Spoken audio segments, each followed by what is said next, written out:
Hi, இந்த வீடியோவில் நம்ம என்ன பார்க்க போகிறோம் பார்த்தீங்கன்னா, நேற்று நீங்கள் உங்கள் ஃப்ரெண்ட்ஸ் சர்க்கிள்லையோ ஏதோ ஒரு யூடியூப் நியூஸ் சேனலில் ஒரு ஃபோட்டோ ஒன்று பார்த்துருப்பீங்க. உமன் ரெஸ்லரோட ஃபோட்டோ பார்த்துருப்பீங்க.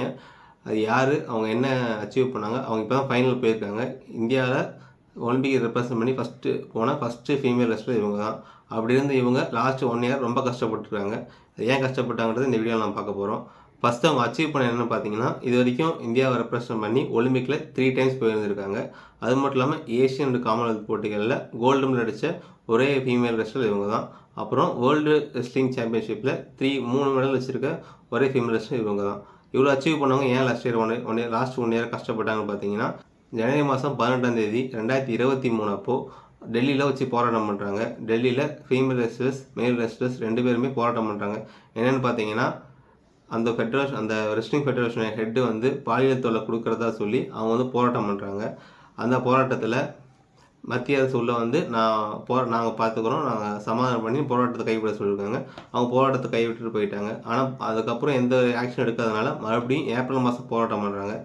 ஏப்ரல் மாதத்து போராட்டப்போ எல்லாத்தையும் அரெஸ்ட் பண்ணுறாங்க. அப்போ தான் அவங்க ஒரு இந்திய கொடியை கீழே இல்லாமல் கத்திரமாக பிடிச்சதுனால அந்த ஃபோட்டோ ரிலீஸ் ஆகிருக்கு. அது ரொம்ப வைரல் ஆச்சு. அதுக்கப்புறம் மறுபடியும் மே மாதம் அவங்க போராட்டம் பண்ணுறாங்க. அந்த போராட்டம் பார்த்தீங்கன்னா, அவங்களுடைய மெடல் எல்லாத்தையுமே கங்கை ஆற்றில் விட போகிறத சொல்லி சொல்கிறாங்க.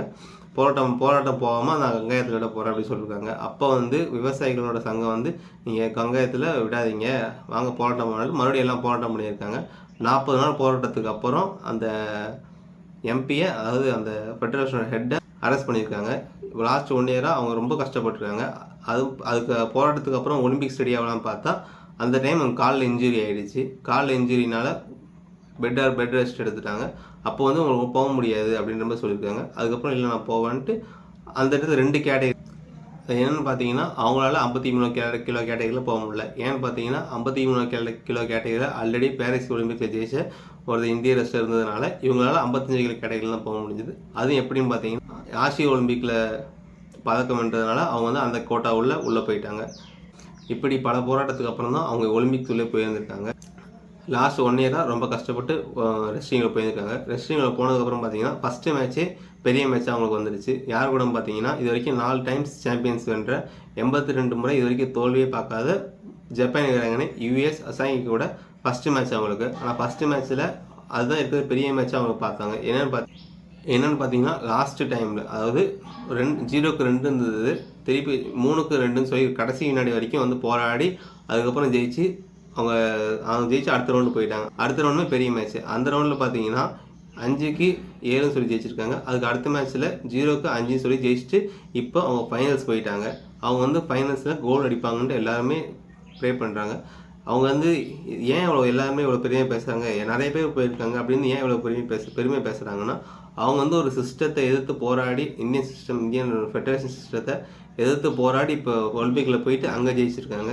அவங்க எல்லாருமே சொல்கிறது என்னென்னா, இந்தியன் சிஸ்டத்தை தான் எதிர்த்து போராடிருக்காங்க. அவங்க ஜெயிச்சு நிறைய பேர் வரணும் அப்படின்ற மாதிரி நிறைய பேர் இல்லை யூடியூப்பில் நியூஸில் கமெண்ட் செக்ஷனில் she fight against Indian system அப்படின்ற மாதிரிலாம் போட்டுட்ருக்காங்க. கண்டிப்பாக வினேஷ் போகத் கோல்டு மெடல் அடிப்பாங்கன்னு நம்புவோம். சரி, இவங்க ஒலிம்பிக்ஸ்லேயே இவ்வளோ இது பண்ணிட்டாங்க. அடுத்து வேறு ஏதாவது இந்தியா சார்பாக ஒலிம்பிக்ஸில் ஃபைனல்ஸ்க்கு மெடலுக்கு போயிருக்காங்கன்னு பார்த்தீங்கன்னா, நீராஜ் சோப்ரா பார்த்தீங்கன்னா ஃபைனல்ஸ்க்கு முன்னேறியிருக்காரு. அதுவும் ஒரு ஜாவலின் த்ரோவில் 3 ரவுண்ட் இருக்குது. அவங்க ஃபஸ்ட் ரவுண்ட்லேயே 89.34 மீட்டருக்கு அவங்க த்ரோ பண்ணதுனால அடுத்த 2 ரவுண்ட் விளையாடாமல் டேரெக்டாக ஃபைனல்ஸ்க்கு போயிட்டார். இது தான் இந்த த்ரோ தான் இந்த சீசன்லேயே பெஸ்ட்டு த்ரோன்னு சொல்லியிருக்காங்க. இது நீரஜ் சோப்ராவுக்கு 2வது பெஸ்ட்டு த்ரோ அவர் லைஃப்லேயே. அடுத்து பார்த்தீங்கன்னா ஹாக்கி டீம் செமிஃபைனல்ஸில் ஜெர்மன்ஸ் கூட தோத்துட்டதுனால அவங்க இப்போது வெளியே வந்துட்டாங்க. அந்த ஹாக்கி டீமை மேட்ச் பார்த்து இது வரைக்கும் 6 கோடி பேர் மேட்ச்சை பார்த்துருக்காங்க. இதில் ஹையஸ்ட்டாக அது சொல்லுவது இந்தியா சார்பாக பார்க்கப்பட்டதில். அடுத்து டேபிள் டென்னிஸில் சைனா இந்தியாவை பீட் பண்ணி 3.0 சைனா இந்தியாவை பீட் பண்ணிட்டாங்க.